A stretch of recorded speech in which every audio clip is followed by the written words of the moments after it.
Привет, привет, привет, песеры, с вами Морж, 11 июня у нас на календаре, и самое время поговорить о игроках за номинальные контракты, которые появились у нас с обновлением, появились у нас в четверг. Немножко с этим всем делом я затянул, но что поделать, дела. К сожалению, время не всегда находится на то, чтобы поснимать по PES. Итак, по номиналкам у нас появились японцы, ну, точнее говоря, игроки японской лиги. Если среди них интересные, ну, я одного выделил. Хорошо, что их не нужно прокачивать, они сразу на максимальном уровне. Ну и в принципе японцы это сейчас единственный вариант, куда слить 3-звездочные, 4-звездочные номинальные контракты, потому что игроки из европейских клубов, там всего 2 4-звездочных игрока, то есть игрока за 4-звездочный номинальный контракт, и они печалечка. За 4 звезды у нас здесь Ита, и за 4 звезды у нас Тимбар. Остальные все пятерки, и где столько пятерок брать, если не покупать пропуска, это, конечно, сложновато. Ну и плюс тут 2 игрока, собственно, из пропусков.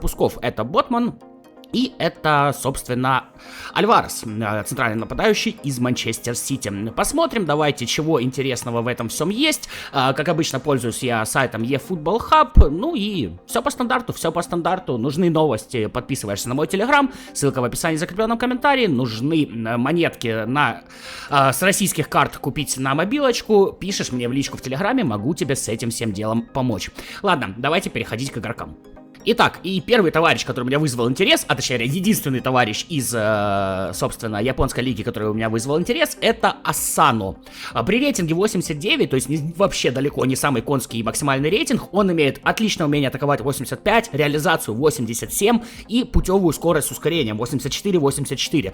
Смущает, конечно, дичайше херовая выносливость в 70 и смущает то, что у него всего 4 навыка. Но реально из всех игроков японской лиги вот этот более-менее хотя бы вызывает у меня хоть какой-то интерес. Остальные там все, ну, ужасные ни о чем. Ну, чтобы вы понимали, там есть центральные защитники с умением защищаться 68, по-моему. Ну, там что-то в таком роде. Ну, там вообще жопа просто. Я не знаю, нахрена эти нужны игроки, кроме как под ивенты, собственно, японской лиги, ну, или Konami таким образом популяризирует азиатский футбол. Получается у них, как по мне, это немножко херовато. Ладно, переходим к игрокам, которые из европейских чемпионатов. Первые два у нас будут те, которых можно взять именно в матчпассе. Это Ботман и Альварес. Чем хорош Ботман? 193 сантиметра изначально. Очень отличный рост для центрального защитника. Хороший стиль наращивания. Сразу неплохие статы в защиту. Хороший корпус. Ну, выносливость, ладно, опять страдающая. И главное, полный набор навыков для центрального защитника у него тоже присутствует. Были другие у нас его версии, значит, этот будет у нас 93 на максимальной прокачке, обычная карточка 91, и была еще какая-то версия 92. Ну, такое себе. Рейтинг далеко не конский, но тут за счет роста он, конечно, будет вывозить вполне себе неплохо. Кроме позиции центральный защитник, на какую другую он не становится. Поэтому смотрим автоматическую прокачку под ЦЗ, 12 в защиту, 8 корпус, 4 в скорость, ничего в ускорение, которого у него и так нет, дрибла тут тоже жопа, пасы. Ну вот пас ему на самом деле на 4 можно было бы поднять, вот, при том, что у него стиль наращивания, а это как бы игроки, которые могут начинать атаку хорошими пасами, но пас у него отсутствует. Поэтому я бы, наверное, ну, скорее всего, пару статов защиты я бы снял, поднял бы ему до 4 пасы, вот так вот. И, возможно, остальные 2 стата закинул бы в ускорение. Получился бы он у меня 92-й, но при этом пас низом и пас навесом хотя бы в желтой зоне были бы. Само собой, навыки ему стоит добавлять, ну, если вы будете ему добавлять, это и пас разрез, и пас на ход, и низкий пас навесом ему пригодится. В общем, полный вот этот набор навыков. Все защитные навыки у него есть. Карточка, в принципе, достаточно неплохая. Но стоит ли брать именно только из-за него самый дорогой пропуск? Я, если честно, не знаю. Я бы не брал. Вот Альвареса я взял, потому что мне под Манчестер Сити, а по нему я бы, ну, очень даже сильно задумывался. А вот он и Альварес. Обращаем сразу внимание на правый верхний угол. 83 он будет как оттянутый форвард. И, в принципе, вот глядя на его статы, он больше как оттянутый форвард, как мне кажется, и лучше будет прокачиваться. То есть у него изначально неплохой пас низом и пас навесом для центрального нападающего, умение атаковать есть, реализация есть, скорость ускорения, поэтому я бы его именно как оффа и качал. Как офф он у нас будет вот в таком варианте, как бы 94-й, да, при этом вменяемый пас, дрибла, с дриблы пару статов бы снял, потому что дорого, такс. Конечно, нехватка у него скорости. Вот здесь можно эти 6 статов вкинуть либо в скорость, либо еще улучшить пас. Я бы на самом деле вкинул это в скорость, увеличил бы силу удара и выносливость. То есть вот таким вот образом до 8 я бы все это дело поднял. Получился бы вполне себе неплохой оттягивающийся форвард с хорошим ускорением, вменяемой скоростью, сила удара есть, выносливость есть, реализация, умение атаковать, тут все как бы у него неплохо. Даже пас низом и пас навесом какой-никакой присутствует. По навыкам Марселька: проброс между ног со зворота, ведение подошвы, дальние удары, удары с наклевом, удары по восходящей, удар без подработки, пас в касание, пас в разрез, точность подач. Само собой, боевой дух, пас на ход, слепой пас, дальние удары есть, можно добавить сложные дальние удары, можно добавить ему подкрутку шведкой, подкрутка в принципе присутствует, можно добавить ему дальние подкрутки. Ну, в общем, по стандарту, как и мы обычно и заряжаем центральных нападающих. Марселька есть, в принципе, других финтов ему особо не надо. То есть у меня бы он получился вот такой вот по прокачке. Далее Ким, чемпион Италии, да, 94 будет на максимальной прокачке, ну и кроме позиции центрального защитника он никакую другую не занимает. Так, при автомате 12 летит в защиту, 8 в корпус отличный у него, кстати, рост 190, тоже все хорошо, 4 в скорость, ничего в ускорениях, а можно было бы поднимать дрибла, ну с пасом тоже у него все достаточно проблематично, но откуда здесь снимать статы, я, если честно, не знаю. Да, защиту с одной стороны 12, с другой стороны, ну тут нет показателей по 99, там, хотя бы даже по 95, чтобы убирать без, собственно, потери эффективности. По навыкам есть у него низкий пас навесом, перехват, акробатический вынос, верховое главенство, блокировщик, подкат. Ну, понятное дело, боевой дух. И тоже максимально заряжаем в пас.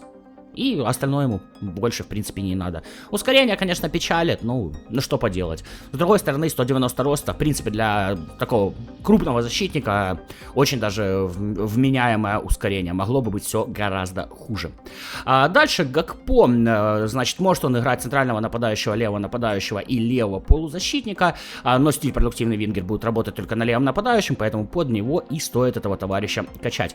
Смотрим на автомате, 12 аж летит в дриблу, вот тоже опять же, дриблинг это почему-то является основополагающим статом для левого правого нападающего. То есть не пас даже, там, не завершение, а именно дрибла. И в нее в основном на автомате статы и вбрасывает. 12 это много.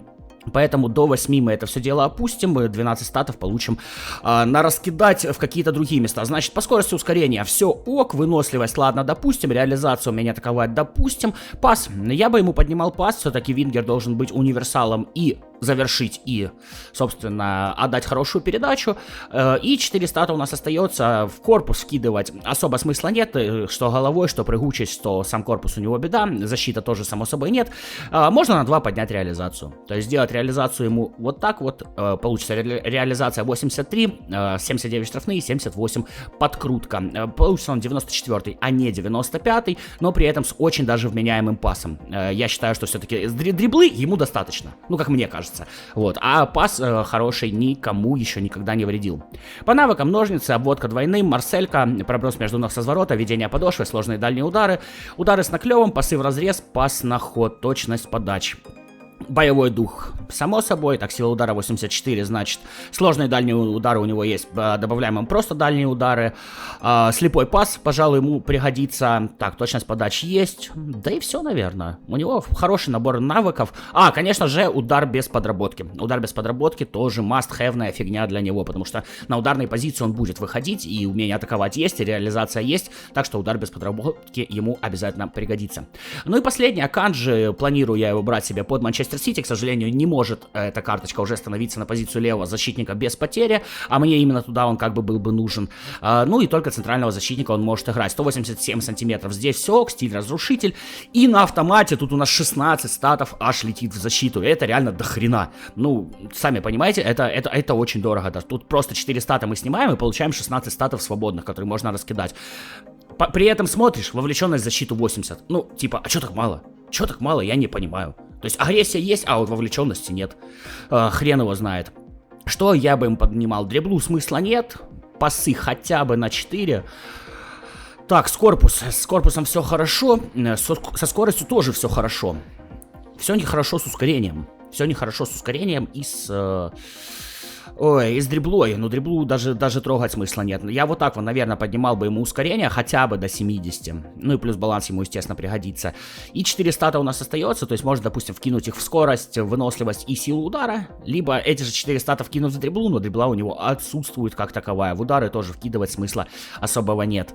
Наверное, да, поднял бы ему немножечко скорость, поднял бы ему немножечко силу удара и выносливость.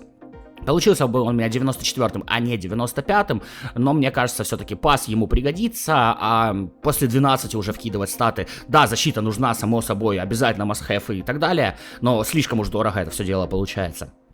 По навыкам: игра головой, пас на ход, сильное вбрасывание, опекун перехват, акробатический вынос, верховое главенство, блокировщик. Подката у него не хватает, да, если по защитным статам. Боевой дух тоже нужно ему ловить, низкий пас навесом. Пожалуй, можно. Вполне себе низкий пас навесом, он ему пригодится. А остальное, ну, пас на ход есть, то есть пас в разрез, вот это вот тоже просто добавляем и получаем вполне себе неплохого центрального защитника. К сожалению, вот жалко действительно, что на левого защитника он уже не становится. Вот таких футболистов я выделил, которые мне показались хоть как-то более-менее интересными, потому что, ну, честно, номиналочки такие себе вообще прям не вдохновляют. Я, если бы делал номиналки, я бы там, не знаю, сделал номиналки по игрокам, которые ушли или перешли в другие клубы. То есть я бы добавил Ибрагимовича, я бы добавил Бензему, я бы добавил Месси, тем более сейчас конец сезона, типа Konami сделайте хорошо, и вас люди так и поблагодарят. Ну, у Konami свой путь самурайский, поэтому, к сожалению, наши мысли с ними не совпадают, они это всегда все делают по-своему. Пиши, кого ты брал за номиналки, может быть, я каких-то интересных реально игроков пропустил, там и из той же J-лиги, хотя вроде посмотрел, вроде особо ничего там интересного не было. А я с удовольствием все это дело почитаю, да, я думаю, другие люди почитают, возможно, воспользуются твоим опытом. На этом прощаюсь, ребят, завтра у нас селекция сборной Германии, так что далеко не разбегаемся, с вами был Морж, до новых встреч, пока-пока.